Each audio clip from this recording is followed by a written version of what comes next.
Ce qu'on appelle l'épée de l'esprit. Qui connaît l'épée de l'esprit? De l'esprit, c'est quoi? La parole de Dieu.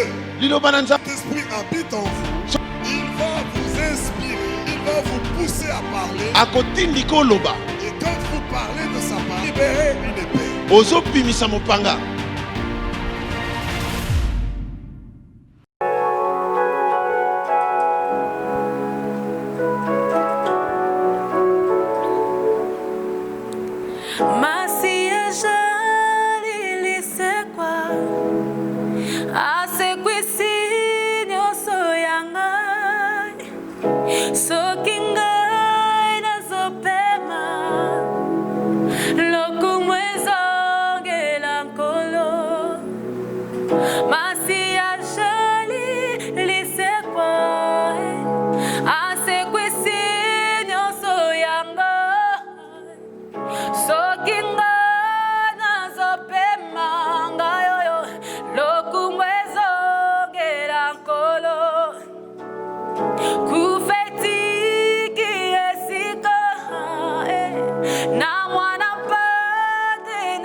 Que le nom de Jésus-Christ soit glorifié.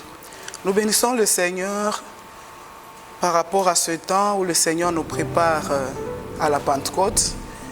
Et j'aimerais ensemble avec le peuple de Dieu que nous puissions partager la parole de Dieu afin de nous permettre de nous maintenir dans la foi pendant ce temps de confinement, pendant où les gens se posent beaucoup de questions. Le thème que nous sommes en train de développer, c'est la foi en tant que don du Saint-Esprit. Sans plus tarder, j'aimerais que nous puissions prendre nos Bibles. Nous allons lire dans 1 Corinthiens chapitre 12, à partir du premier verset jusqu'au verset 11. 1 Corinthiens chapitre 12.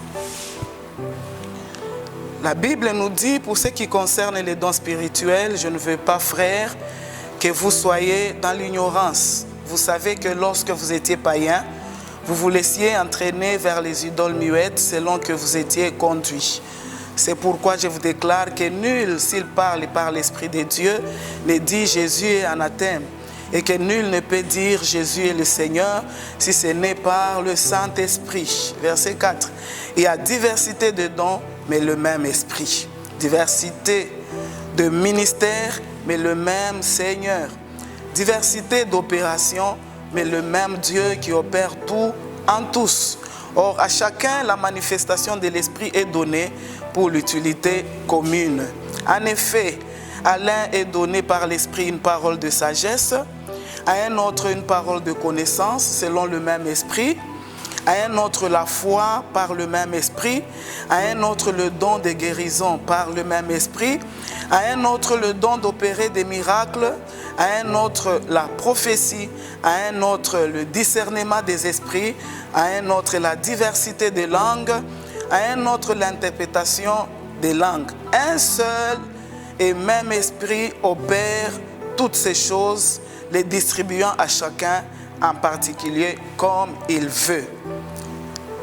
Que la parole de Dieu que nous venons de lire puisse nous servir d'appui afin que nous puissions comprendre ce thème, la foi en tant que don du Saint-Esprit.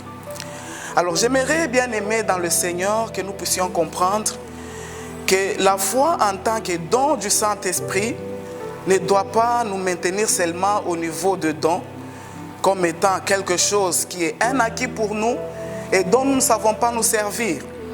Ce que j'aimerais que nous puissions comprendre et qui est le sujet de mon partage pendant ce temps où nous préparons la Pentecôte, c'est qu'après avoir eu ce don de la foi, nous devons savoir l'utiliser et nous devons savoir progresser dans la foi afin de nous maintenir dans la foi et même laisser l'Esprit se manifester.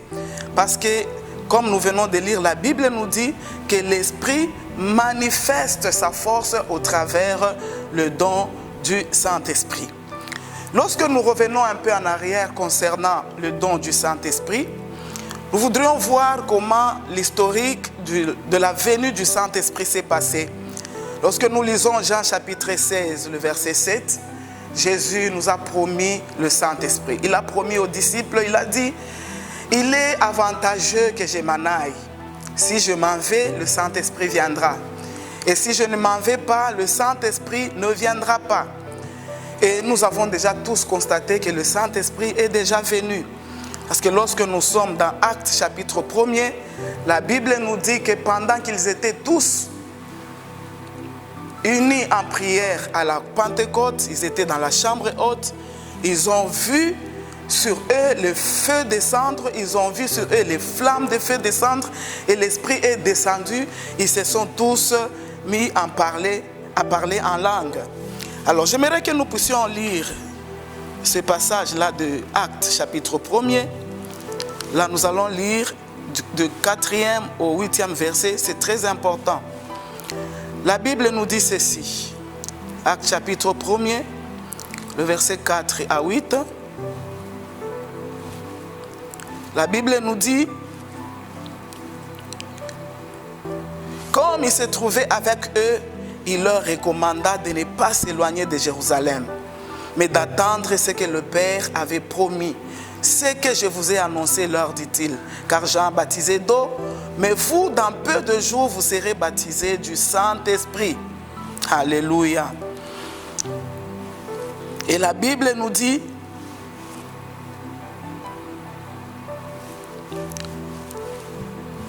que le Seigneur leur a permis de rester à Jérusalem, ou le Seigneur leur a instruit plutôt de rester à Jérusalem. J'étais au verset 5. Car Jean a baptisé d'eau, mais vous, dans peu de jours, vous serez baptisés du Saint-Esprit.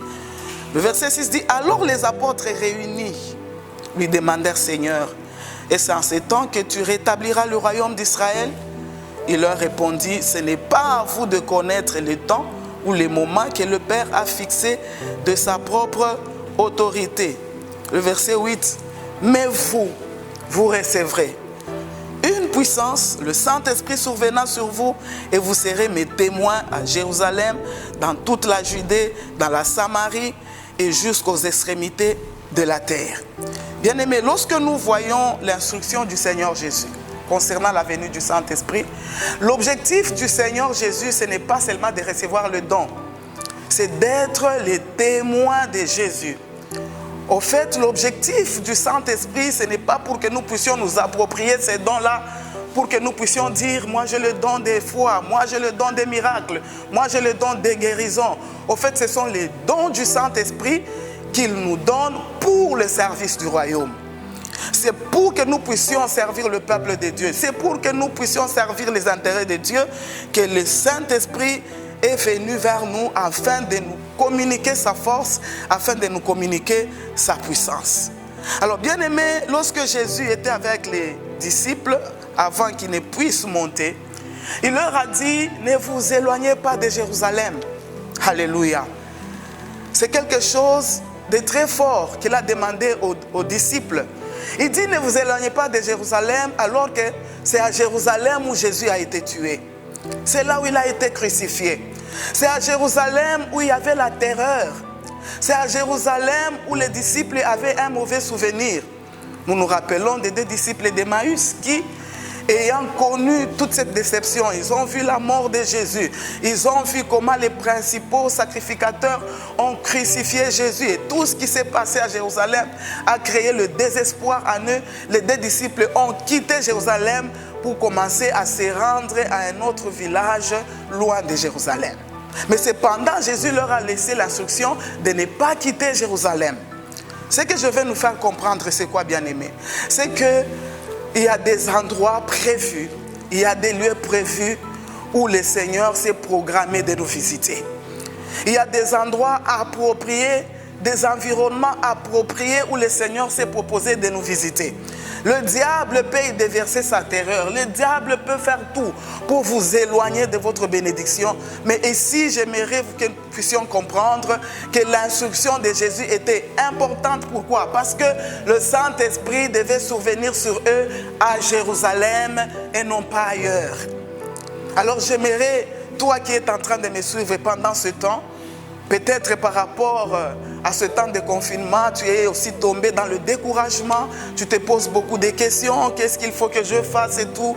Mais j'aimerais t'encourager et dire, c'est dans les mêmes circonstances où tu te sens découragé, c'est là où même le Saint-Esprit te trouvera. C'est là où le Saint-Esprit va te visiter. Alors ne te décourage pas. Rentre dans le contexte où tu as la possibilité de communier avec Dieu. Rentre dans le contexte où le Seigneur a promis l'accomplissement de sa promesse. Il peut y avoir quelque chose que le Seigneur t'a promis, mais pendant que tu es en train d'attendre la chose, l'ennemi peut te secouer, s'aimer la terreur autour de toi afin de t'éloigner du lieu de la bénédiction. Mais ici, Jésus a insisté pour dire aux disciples, restez à Jérusalem. Gloire au Seigneur parce qu'ils ont obéi. Et lorsqu'ils sont rentrés à Jérusalem, ils sont montés dans la chambre haute. La Bible dit, ensemble, ils étaient réunis dans la prière. Et c'est pendant ce temps où le Saint-Esprit les a trouvés. Il les a trouvés comment? Dans la prière. Et pendant qu'ils sont dans la prière, la Bible nous dit, tout à coup, ils ont entendu un bruit qui est descendu du ciel. Le Saint-Esprit est descendu sur eux. Ils se sont mis à parler en langue. Et c'est à la Pentecôte là où les dons du Saint-Esprit leur ont été communiqués. Et nous voyons même Pierre, nous n'avons pas le temps de rentrer dans les détails de cette lecture. Nous voyons Pierre qui avait eu peur lorsque on l'avait désigné comme faisant partie des disciples de Jésus.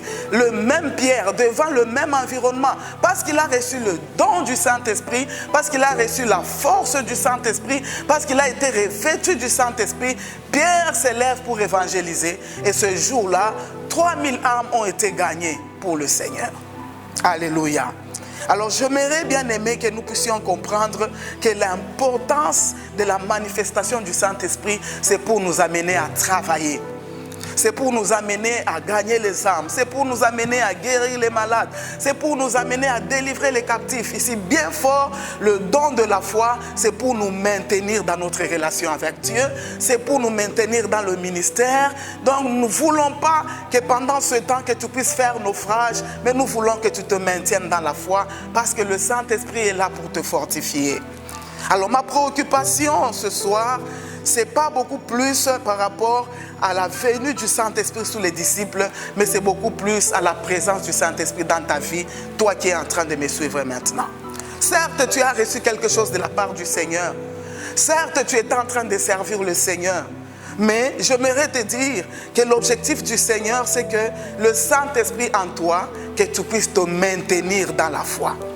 Et mon exhortation ce soir, c'est que pendant que nous sommes en train d'attendre la Pentecôte, que tu sois en mesure de te maintenir dans la foi.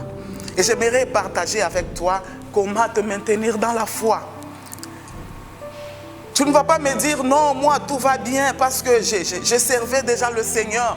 J'ai reçu déjà le don des miracles. J'ai reçu, je ne sais pas quel don que tu as reçu. Mais j'aimerais te dire que pendant les moments difficiles, il y a tentation, il y a oppression et il y a risque que tu puisses quitter Jérusalem comme les 2 disciples d'Emmaüs et que tu puisses commencer à rentrer dans un chemin que le Seigneur ne t'a pas indiqué. Mais j'aimerais te dire que le Saint-Esprit est là pour te fortifier. Le Saint-Esprit est là pour te maintenir dans la force. Le Saint-Esprit est là pour te maintenir dans la puissance. Alors, j'aimerais partager avec toi 2 clés importantes pour se maintenir dans la force de la foi et progresser dans le ministère par rapport aux défis qui t'attendent au-devant de toi. Alors, j'aimerais que tu ailles avec moi dans Actes, chapitre 4. Actes, chapitre 4, verset 24.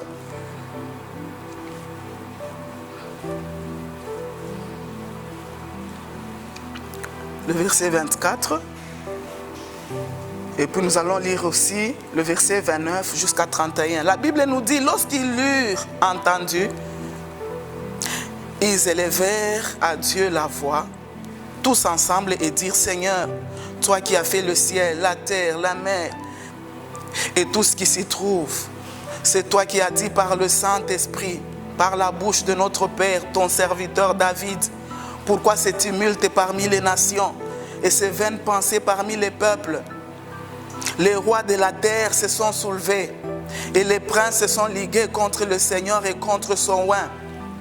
En effet, contre ton saint serviteur Jésus, que tu as oint, Hérode et Ponce Pilate se sont ligués dans cette ville avec les nations, avec le peuple d'Israël, pour faire tout ce que ta main et ton conseil avaient arrêté d'avance. Verset 29. Et maintenant, Seigneur, vois leurs menaces et donne à tes serviteurs d'annoncer ta parole avec une pleine assurance. En étendant ta main pour qu'il se fasse des guérisons, des miracles, des prodiges par le nom de ton saint serviteur Jésus. Verset 31. Quand ils eurent prié, les lieux où ils étaient assemblés trembla. Ils furent tous remplis du Saint-Esprit et ils annonçaient la parole de Dieu avec assurance. Bien-aimés, quelque chose de très important apparaît dans ce texte de Actes chapitre 4. Lorsque nous avons lu Actes chapitre 1er et Actes chapitre 2, que nous n'avons pas eu le temps de lire parce que nous connaissons l'histoire, comment le Saint-Esprit est descendu sur les disciples, la Bible nous dit dans Actes 2 que quand le Saint-Esprit est descendu, ils étaient tous remplis du Saint-Esprit. Et Pierre, dont je viens de nous parler, a prêché l'évangile, il a gagné les âmes. Mais ça ne s'est pas arrêté là. Ils avaient déjà la dose du Saint-Esprit. Mais chemin faisant, pendant qu'ils continuaient à exercer le ministère, lorsque nous arrivons dans Actes chapitre 3, nous voyons que Pierre et Jean à la porte du temple, ayant prié pour un homme impotent, cela a créé des troubles. Cela a soulevé des troubles dans la ville et les principaux sacrificateurs, les autorités religieuses sont venus pour les arrêter. Bien-aimés, malgré l'onction qu'ils avaient, malgré la puissance qu'ils avaient, cela n'a pas empêché au diable de venir perturber le ministère. C'est pourquoi je suis en train de nous exhorter ce soir que le Saint-Esprit n'est pas là seulement pour nous donner les dons, mais le Saint-Esprit est là aussi pour nous fortifier, nous maintenir dans l'onction afin de faire face aux défis qui sont au-devant de nous. Malgré qu'ils étaient remplis du Saint-Esprit, il y a eu un temps où il y avait des obstacles qui se sont érigés au-devant d'eux. Je ne connais pas quel genre d'obstacle tu es en train de vivre maintenant dans ton ministère, dans ta façon de servir le Seigneur, dans ta communion avec le Seigneur. Certes, tu as peut-être des défis, mais j'aimerais te dire que le Saint-Esprit est toujours en manifestation. Quand les disciples se sont rendus compte qu'ils avaient affaire à des troubles par rapport aux autorités religieuses qui ne voulaient pas, par jalousie, voir le travail qu'ils étaient en train de faire, ils ont compris que la dose qu'ils avaient reçue à la Pentecôte n'était pas suffisante, qu'il fallait de temps en temps se maintenir dans l'onction, qu'il fallait de temps en temps continuer à demeurer dans la communion avec le Seigneur. Et la première clé qu'ils ont utilisée, c'est quoi? Ils sont partis retrouver les leurs. Bien-aimé, il y a des moments où tu fais bien de prier seul. Il y a des moments où tu fais bien de t'enfermer. Mais il y a des moments où le Seigneur a besoin que tu puisses te joindre aux autres. Il y a des moments où le Seigneur veut que tu puisses retrouver les tiens, qui puissent te soutenir, qui puissent t'accompagner dans la prière. Pierre et Jean ont fait les miracles, c'est vrai. Mais quand il y a eu les défis, quand ils ont été arrêtés, quand ils ont été menacés, la Bible dit ils sont partis retrouver les leurs. Ils sont rentrés se joindre aux autres. Et c'est avec les autres, la Bible nous dit qu'ils ont commencé à prier. Donc la première clé que j'aimerais partager avec toi pendant les moments difficiles, ne reste pas seul, confiné dans ta maison, en train de pleurer. Cherche à rejoindre les autres. Cherche à rejoindre une sœur qui est à côté de toi, un frère qui est à côté de toi. Cherche à rejoindre un pasteur. Pose-lui ton problème. Priez ensemble pour que tu sois fortifié. Ne reste pas seul à te lamenter. Le Dieu que je servais, le Dieu pour qui je chantais, le Dieu pour qui j'étais à l'intercession m'a abandonné. Maintenant, je suis dans des conditions difficiles. Non, Dieu ne t'a pas abandonné. Il y a des frères et sœurs avec toi. Et le Saint-Esprit est là. Rentre encore auprès des tiens. Pose-leur ton problème. Comme Jean et Pierre sont partis retrouver les autres disciples, ils leur ont posé le problème. La Bible dit ils ont élevé la voix ensemble. L'unité est très importante, bien-aimé. Il y a des choses que tu peux vaincre seul. Il y a aussi des choses qui demandent à ce que les gens te soutiennent dans la prière. La Bible nous dit, 1 poursuit ses 1000 et 2 poursuit ses 10 000.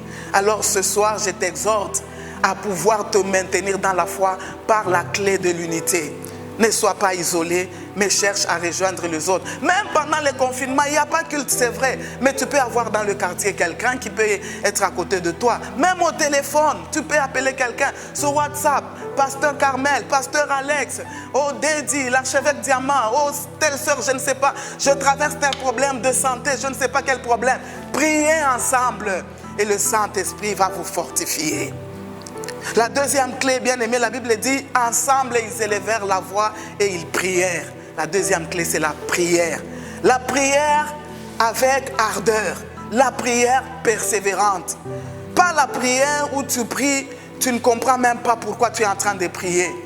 La Bible dit, la prière du juste a une grande efficacité. Il n'y a aucun défi qui peut se tenir devant nous que nous ne puissions pas vaincre si nous nous mettons à prier. La prière est puissante.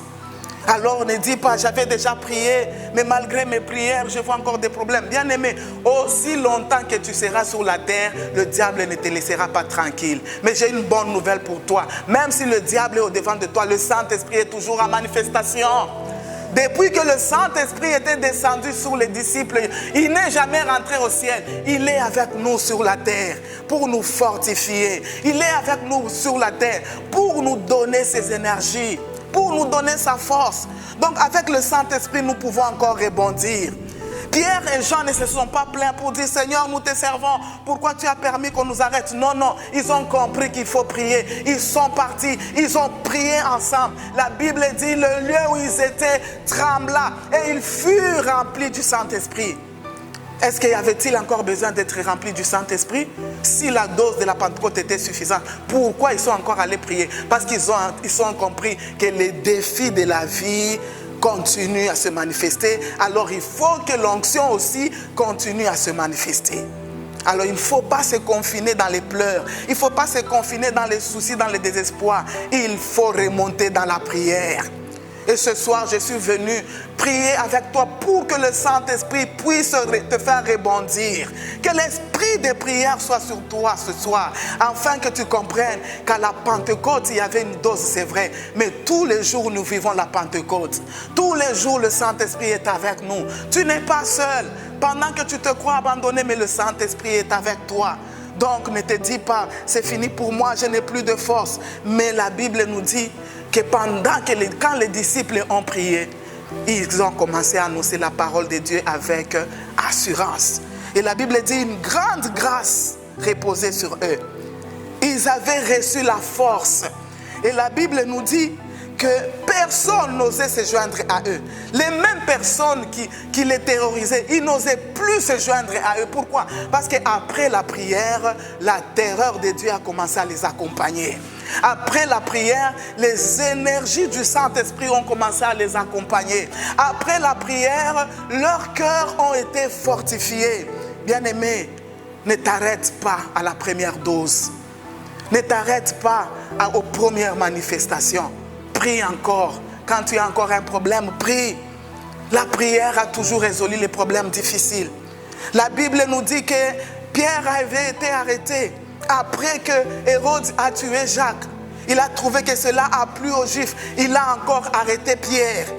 Mais qu'est-ce qui s'est passé? Malgré que Pierre était enchaîné, surveillé par 2 soldats, la Bible nous dit l'Église ne cessait d'adresser des prières à Dieu. L'Église ne cessait d'adresser les prières. Qu'est-ce qui s'est passé? Dieu a envoyé un ange dans la prison.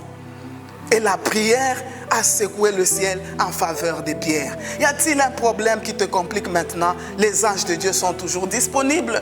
Le Saint-Esprit est toujours en manifestation. La prière est capable de te sortir dans cette situation. Alors ne te contente pas de la faible dose que tu avais utilisée il y a longtemps. Mais le Saint-Esprit est toujours là pour te faire rebondir. Le Saint-Esprit est toujours là pour te fortifier. Paul et Silas étaient en prison. Mais ils ne se sont pas lamentés dans la prison. La Bible dit, ils louaient Dieu et ils priaient. Et pendant qu'ils étaient en train de louer Dieu, pendant qu'ils priaient, les fondements de la prison ont été ébranlés. Si tu es dans une prison quelque part, prison de maladie, prison de manque d'argent, je ne sais pas, n'importe quelle prison, j'aimerais te dire qu'en priant avec nous ce soir, les fondements de la prison où tu es seront ébranlés au nom de Jésus. Alors ne te dis pas, c'est fini pour moi. Le Saint-Esprit est encore avec toi. Le Saint-Esprit est toujours en manifestation. Ne te fatigue pas, prie encore. Pour les choses qui n'ont pas marché hier, ça peut toujours encore marcher. Prie encore. Prie encore pour ta santé. Prie encore pour tes enfants. Prie encore pour les hommes de Dieu. Il y a des hommes de Dieu qui sont enchaînés. Les hommes de Dieu qui manquent des moyens. Pendant ce temps de confinement, il y a des églises pour lesquels il faut faire des dépenses alors qu'il n'y a pas de fonctionnement. Prie encore. Chers serviteurs de Dieu, ne te fatigue pas. Prie encore. Le Saint-Esprit est avec toi. Alors j'aimerais te dire, toi qui m'entends ce soir, que certes, il y a la terreur à Jérusalem, mais ne t'éloigne pas de Jérusalem. Là où même tu as été humilié, c'est là où Dieu va te relever. Là où même tu as été défié, c'est là où Dieu va manifester sa puissance pour te sortir de cette situation. Alors ne t'éloigne pas de ton foyer, ma soeur. Toi qui dis, Dieu m'a donné l'onction, j'ai prié, Dieu m'a donné le mariage, je me suis marié, mais maintenant il n'y a pas d'enfant. Maintenant, le mari ne prend même pas soin de moi. C'est pas grave. Avec la prière, le même Dieu qui t'a donné le mariage, c'est le même Dieu qui va te donner l'onction pour avoir les enfants. Le même Dieu qui t'a donné le mariage, c'est le même Dieu qui va incliner le cœur de ton mari. Peut-être que tu es aussi un homme avec un mariage, avec une femme qui te complique la vie par rapport à ce temps aussi difficile. Prie encore, ne te fatigue pas. Dieu est toujours en manifestation. Bien-aimé, y a-t-il quelque chose qui te dépasse? Y a-t-il quelque chose qui soit plus fort que toi? Le psaume 62 nous dit, la force est à l'Éternel. La force n'est pas à la maladie. La force n'est pas à l'envoûtement.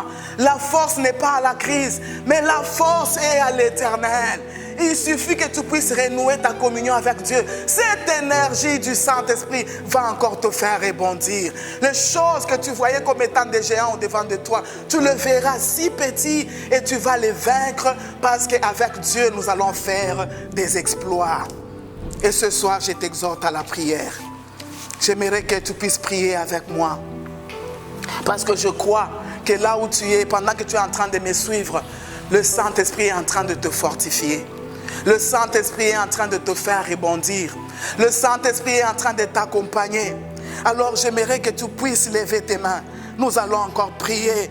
Paul et Silas, pendant qu'ils étaient en prison, ils ne se sont pas lamentés, ils ont prié. Et quand ils ont prié, Dieu est intervenu. L'Église a prié pour Pierre. Le Saint-Esprit qui est avec nous maintenant va intervenir là où tu es. Oh, merci Seigneur. Parce que même quand nous ne savons pas nous voir, le Saint-Esprit n'a pas de limites. Même quand nous ne savons pas être en contact avec tout le monde, pendant que nous sommes en train de prier, le Saint-Esprit est en train d'agir dans les maisons de deuil. Il y a des gens qui ont perdu des membres chers pendant ce temps. Des membres des familles sur qui ils comptaient, qui étaient des piliers des familles. Pendant ce temps, tu te dis, Seigneur, je te sers. Pourquoi tu as permis ceci? Bien-aimé, ne reste pas dans les pleurs. Remonte-toi, rebondis encore. Prie. Le Seigneur est encore capable de refaire les choses avec toi. J'aimerais que tu puisses croire que le Dieu qui donne la force, que Dieu, le Dieu qui relève les faibles, est avec toi ce soir en train de te fortifier. Oh bien-aimé, vous savez qu'au mont des Oliviers, là où Jésus a eu l'ascension, en bas du mont des Oliviers, c'est là où il y avait Gethsemane. Gethsemane était en bas du mont des Oliviers, mais sur le sommet du mont des Oliviers, Jésus a connu l'élévation, Jésus a connu l'ascension. J'aimerais te dire, le problème que tu es en train de traverser maintenant, ce n'est pas la fatalité. Devant le Saint-Esprit, tu es capable de rebondir. Prie encore parce que le Saint-Esprit est là pour te fortifier. La force est à l'Éternel. Dieu a dit à Josué, fortifie-toi et prends courage. Bien-aimé, il y a des choses où l'on a besoin de te fortifier. Mais il y a des choses où tu as besoin de te fortifier, de braver les pleurs, de braver les inquiétudes, les stress. Toutes ces choses-là qui t'environnent pendant ce confinement. Tu as besoin de les surmonter, de prier. Parce qu'il y a encore un nouveau jour qui va se lever avec toi par la puissance du Saint-Esprit. Bien-aimé, ne quitte pas ta foi, ne quitte pas ta maison, ne quitte pas ton église, ne quitte pas ton travail. Toi qui m'entends maintenant, peut-être que tu traverses des moments difficiles au travail et tu as commencé à prendre la décision de quitter ton travail. Mais Dieu me dit de te dire, ne quitte pas. Là où même tu es humilié, quand la puissance du Saint-Esprit va descendre, tu seras relevé, fortifié et la force de Dieu, la grâce de Dieu va encore t'accompagner. Vous savez, bien-aimés, lorsque nous lisons Actes chapitre 4, pendant que l'Esprit est descendu sur les disciples, il n'y avait pas que l'onction qui est descendue. La Bible dit aussi qu'il n'y avait point d'indigents au milieu d'eux. C'est-à-dire que Dieu les a encore rendus prospères. Je crois que pendant ce temps de confinement, au travers de la prière que nous sommes en train de faire, Dieu peut t'ouvrir les portes financières. Dieu peut t'ouvrir les opportunités de travail. Dieu peut t'ouvrir les opportunités de relations encore plus bénéfiques que tu avais avant. Donc ce soir, j'aimerais que tu croies que le Saint-Esprit est avec toi, que le Saint-Esprit est prêt à te visiter, que le Saint-Esprit est prêt à te toucher. Mais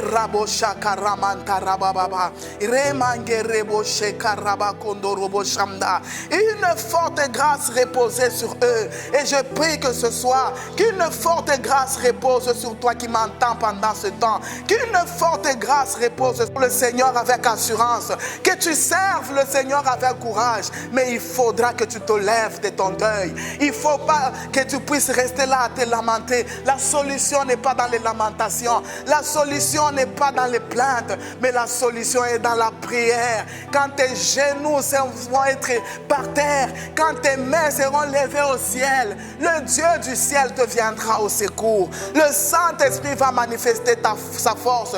Toi qui m'entends maintenant, pendant que nous sommes en train de prier, que les défis qui étaient au-devant de toi sautent au nom de Jésus. Et les choses qui te faisaient pleurer puissent prendre fin par la puissance du Saint-Esprit. Et c'est là au nom puissant de Jésus. Toi qui es éprouvé, toi qui es en train de pleurer, surtout en Europe, il y a eu des membres des familles, même des serviteurs de Dieu qui sont partis. Et les fidèles ont commencé à se décourager. Mais si mon pasteur est mort, qu'en est-il de moi fidèle, bien-aimé? Le Saint-Esprit est encore avec toi. Prie encore. Prie encore toi qui es resté, parce que Dieu a encore de grandes choses à faire avec toi. Dieu a encore plusieurs chantiers à traiter avec toi. C'est par toi que le Saint-Esprit va agir. Merci Seigneur. Merci oh Dieu. Nous croyons que tu es le Dieu qui nous exauce. Seigneur Saint-Esprit, tu honores le ministère de Jésus au travers de nous. Et pendant ce temps, fortifie les uns, relève les autres. Et que tout ce que le monde des ténèbres a programmé contre l'Église, contre nous, puisse échouer. Et que ton peuple se maintienne dans la foi. Si tu es avec moi, dis Amen.